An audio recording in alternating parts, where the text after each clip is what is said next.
Hey everyone, welcome back to Apollo Art Analysis. This episode would be checking out a piece by the established AI Generative artist known as FromSinking. This episode we're going to be talking about rarity of color, the conveyance of magic, and we're also going to talk about the divine displays of Midjourney. So let's jump right into it. So whenever you first see this work, really met with a flurry of jagged forms like an iceberg set in center here. And so our first impression is rather calm, as this kind of darker color palette really reminds of twilight tones. And so we see these kind of three distinct regions here that really go across horizontally, right? We see this lower, this middle, and then this ascendant region of the spatial composition. And so in the realm of color, we have this kind of complementary scheme, right? You have, originally I was going to say monochromatic, but that's not going to be true. So you have this kind of bluish, really blue there, and then that contrast of an orangish red. So that complementary color scheme are really going to contrast each other quite nicely, albeit it is rather concentrated, right? You don't have a lot of orange, you don't have a lot of red within this work. So the bit of contrast in this kind of opposition is very,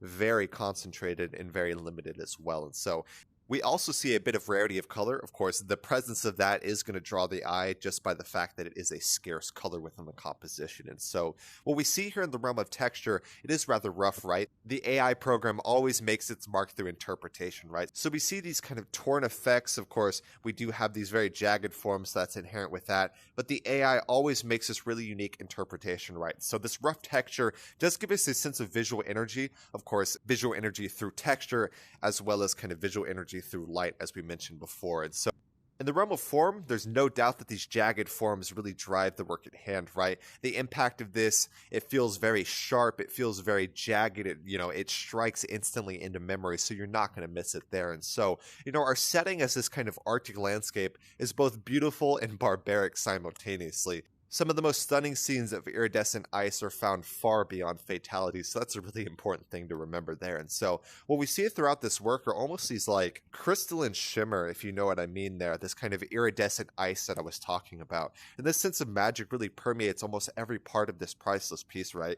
In this kind of lower region, we see the shimmer even on these kind of humanoid subjects there, we see that as well. Even the ascendant region all gives this sense of magic that kind of permeates the work at hand here. And so these stars kind of give us a sense of the divine, albeit, a little slight, right? You look up here, it is kind of a cosmic backing. It reminds of that. If this is a sun or some type of moon or some sorts, it truly feels divine in that impression. And so, I was looking at this work quite a bit, and I see these two.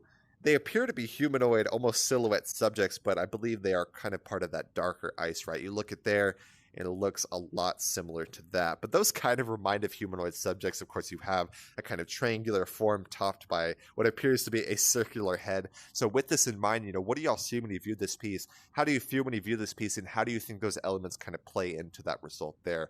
All, of course, very important questions when we're looking at this work. And so when I was looking at this, I kind of got a bit of impressionism. What I mean by that is a bit of intense light, bit of a natural scene, and of course the impressionism, a bit less of an objective depiction there. And aside from that, I also got a sense of pointillism as well. Of course, not what we traditionally expect as pointillism. Of course, it doesn't make up every part of this piece, but you do have a lot of dots that make up the composition that may remind someone of just a little bit of pointillism there. And so all very important. And so this is an AI generative work, so it was created in an AI art program. That program is going to be Midjourney, really a good program for beginners or anyone trying to get into the, actually, I shouldn't say that. The skill ceiling is quite high. You have professionals using Midjourney, and you have, new people using Midjourney as well. So really is good for any skill range, whether you're just getting into it or whether you're an experienced one as well. And so Midjourney has a lot of really nice displays. And I believe they just upgraded their algorithm recently, so Midjourney is going to be more powerful than before. So very interesting here. And so if y'all enjoyed this episode today,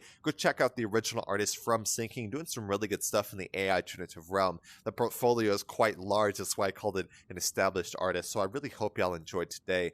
And the artist actually mints NFTs on the blockchain. So if y'all want to support the artist directly, OpenSea is going to be the best place to do that. So I hope y'all enjoyed today, and I hope y'all check out the original artist FromSinking.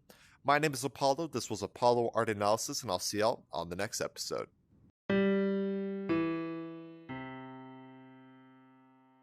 We hope you enjoyed today's episode. If you'd like to support our work directly, please check out our Apollo community tokens. Apollo Art Exchange is an ecosystem of art appreciation which elevates artists each and every day. Thanks for listening.